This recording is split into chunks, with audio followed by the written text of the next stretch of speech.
다른 방법을 소개해 드릴게요. 역시 직사각형의 넓이 구하는 방법으로 구하는 건데 이번에는요. 이렇게 커다란 직사각형의 넓이에서 비어있는 부분을 빼내어주는 방법으로도 넓이를 구할 수 있어요. 108제곱cm 나오면 되겠죠. 그러면 커다란 거, 요것을 나라고 한번 얘기를 해볼게요.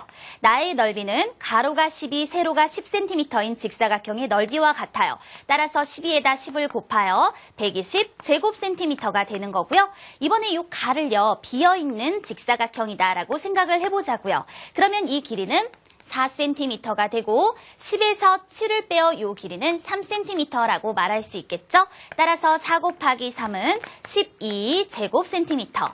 이제 우리가 원하는 건 나에서 가를 빼어서 답하는 거예요. 120에서 12만큼을 빼내어 역시나 108제곱cm가 된다라는 걸 알 수 있습니다.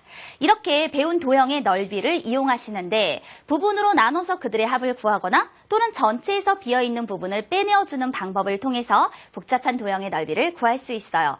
그러면 문제를 통해서 이 내용을 다시 한번 다져보자고요. 도형의 넓이를 구하시오. 꽤나 복잡하게 보이죠? 그런데 이것도요. 부분으로 나눠주세요. 선생님이 쓸 수 있는 방법 하나, 둘, 셋 이렇게 1, 2, 3으로 나누어서 이들의 넓이의 합을 구해보도록 하겠습니다. 1번과 같은 경우는 20 곱하기 5 100이 될 거고요. 2번도 직사각형이에요. 그러면 20에서 6과 6을 빼어주니까 이 길이는 8cm가 되어지는 거겠죠?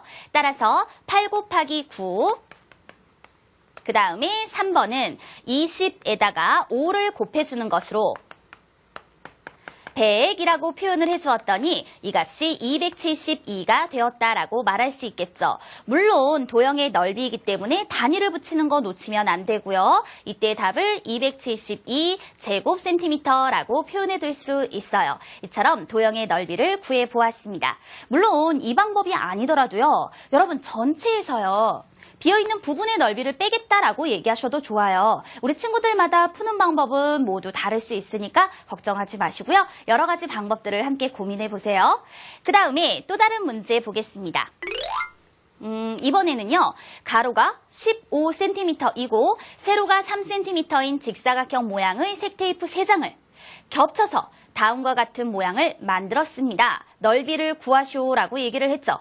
만약에 겹쳐서라는 말이 없어요. 그렇다면 가로가 15, 세로가 3.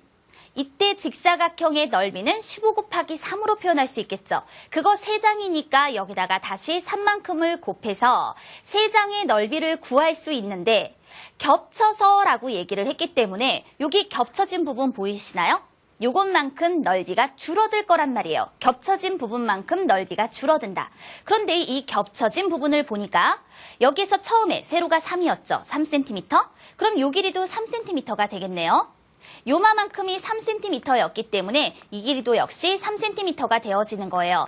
따라서 겹쳐진 부분이다라고 하는 건 한 변이 3cm인 정사각형이 되는 거고 따라서 3 곱하기 3 그런데 그와 같이 겹쳐진 부분이 두 군데라고 표현하여서 문제 해결해 줍니다. 그러면 15에다 3을 곱해서 45, 3을 곱해서 135가 되는 거고 여기에서 3, 3은 9, 9, 2, 18을 빼내어 주었더니 117제곱cm라고 말할 수 있죠. 넓이를 구하여 117제곱cm로 표현하는 것으로 문제 해결해 보았어요. 겹쳐진 부분이 있을 때에는요. 겹쳐진 부분만큼의 넓이를 빼내어주면 되는 거죠. 이번에 만나볼 문제. 이 문제는 생각하기에 따라서 좀 어렵게 느껴질 수도 있겠지만요. 우리 아주 간단하게 문제를 해결해 볼게요. 마름모 모양의 종이에 그림처럼 폭이 2cm인 띠를 그렸습니다. 색칠한 부분의 넓이를 구하시오라고 얘기를 했는데요. 마름모라는 거 여러분은 선생님과 이미 배웠어요. 내변의 길이가 같은 사각형을 말하는 거죠. 근데 여기 보니까 지금 이 각에 직각의 표시가 주어져 있단 말이에요. 따라서 여러분들은요. 아, 마름모인데 이 도형을 처음의 도형을 우리 정사각형이다라고도 말할 수 있구나. 따라서 정사각형은 마름모라고 할 수 있다. 이렇게 얘기를 하시면 돼요. 그러나 모든 마름모가 정사각형이 되는 것은 아니고요.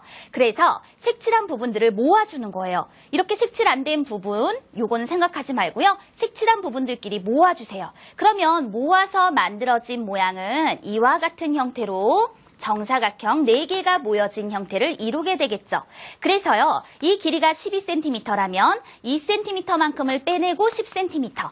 역시 이것도 10cm라고 표현해 둘 수 있으므로 결국 색칠한 부분의 넓이는 한 변이 10cm인 정사각형의 넓이와 같아서 100제곱cm입니다 라고 말할 수 있는 거예요. 이처럼 넓이를 구해보았어요. 자, 여러분과 세 번째 개념의 내용까지 마무리 지었으니까 다시 보기 통해서 정리합니다.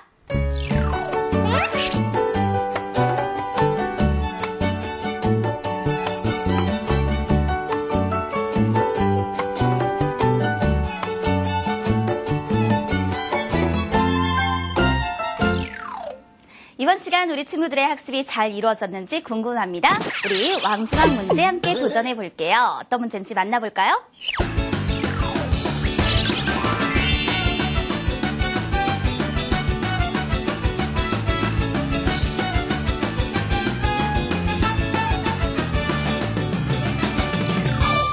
지난 시간 정답은 180과 360 아주 잘 맞춰주었어요. 이번 시간의 정답도요, 여러분 역시 많이 남겨주세요.